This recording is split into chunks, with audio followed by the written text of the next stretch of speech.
ಮಧ್ಯಪ್ರದೇಶದಲ್ಲಿ ಬಿಜೆಪಿ ನಾಯಕನೊಬ್ಬ ಹೆದ್ದಾರಿಯಲ್ಲೇ ಮಹಿಳೆಯೊಂದಿಗೆ ರಾಸಲೀಲೆ ನಡೆಸಿದ ವಿಚಾರ ಭಾರೀ ಸುದ್ದಿಯಾದ ಬೆನ್ನಲ್ಲೇ ಇದೀಗ ಉತ್ತರ ಪ್ರದೇಶದ ಗೋಂಡಾ ಬಿಜೆಪಿ ಜಿಲ್ಲಾಧ್ಯಕ್ಷನ ವಿಡಿಯೋ ಕೂಡ ಸೋಷಿಯಲ್ ಮೀಡಿಯಾದಲ್ಲಿ ಸಖತ್ ಸದ್ದು ಮಾಡ್ತಾ ಇದೆ.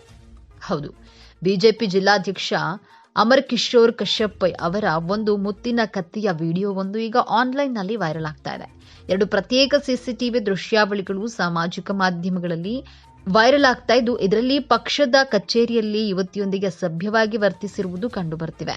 ಪಕ್ಷಕ್ಕೆ ಮುಜುಗರ ತಂದ ಹಿನ್ನೆಲೆಯಲ್ಲಿ ಇದೀಗ ಅಮರ್ ಕಿಶೋರ್ ಕಶ್ಯಪ್ ಅವರಿಗೆ ಬಿಜೆಪಿ ಶೋಕಾಸ್ ನೋಟಿಸ್ ಅನ್ನ ನೀಡಿದೆ.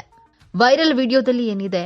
ಈ ವಿಡಿಯೋ ಏಪ್ರಿಲ್ 12ರ ರಾತ್ರಿಯದ್ದಾಗಿದೆ ಎಂದು ಹೇಳಲಾಗಿದ್ದು, ಇದು ಪಕ್ಷದ ಕಚೇರಿಯ ಸಿಸಿಟಿವಿಯ ದೃಶ್ಯಾವಳಿಯಾಗಿದೆ. ಮೊದಲ ವಿಡಿಯೋದಲ್ಲಿ ರಾತ್ರಿ 9:35ಕ್ಕೆ ಒಬ್ಬ ವ್ಯಕ್ತಿ ಕಚೇರಿಯ ಗೇಟ್ ತೆರೆಯೋದನ್ನ ಕಾಣಬಹುದು. ಸ್ವಲ್ಪ ಸಮಯದ ಮಾತುಕತೆಯ ಬಳಿಕ ಅವನು ಒಳಗೆ ಇರುವ ಯುವತಿಯನ್ನ ಸನ್ನೆ ಮಾಡ್ತಾನೆ.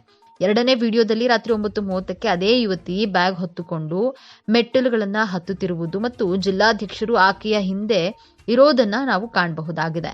ಅವರು ಹುಡುಗಿಯನ್ನ ಹಿಂಬಾಲಿಸುತ್ತಾ ಮತ್ತು ಅವಳನ್ನ ತನ್ನ ತೋಳುಗಳಲ್ಲಿ ಹಿಡಿದಿಟ್ಟುಕೊಳ್ತಿರುವುದನ್ನ ಕಂಡು ಬಂದಿದೆ.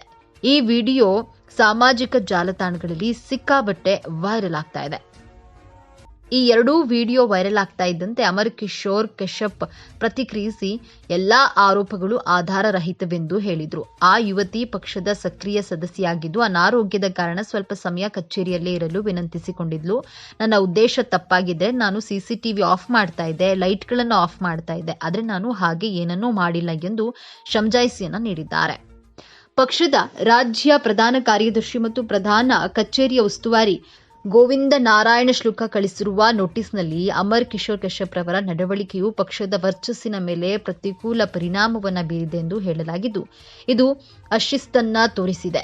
ರಾಜ್ಯಾಧ್ಯಕ್ಷರ ಸೂಚನೆಯ ಮೇರೆಗೆ 7 ದಿನಗಳಲ್ಲಿ ಬಿಜೆಪಿ ರಾಜ್ಯ ಕಚೇರಿಗೆ ವಿವರಣೆಯನ್ನ ಕಳುಹಿಸಲು ಅವರನ್ನ ಕೇಳಲಾಗಿದೆ. ಸಮಯಕ್ಕೆ ಸರಿಯಾಗಿ ಸ್ಪಷ್ಟೀಕರಣವನ್ನ ನೀಡದಿದ್ದರೆ ಅಥವಾ ಉತ್ತರ ತೃಪ್ತಿಕರವಾಗಿಲ್ಲದಿದ್ದರೆ ಕಠಿಣ ಕ್ರಮವನ್ನ ಕೈಗೊಳ್ಳುವ ಎಚ್ಚರಿಕೆಯನ್ನ ನೀಡಲಾಗಿದೆ.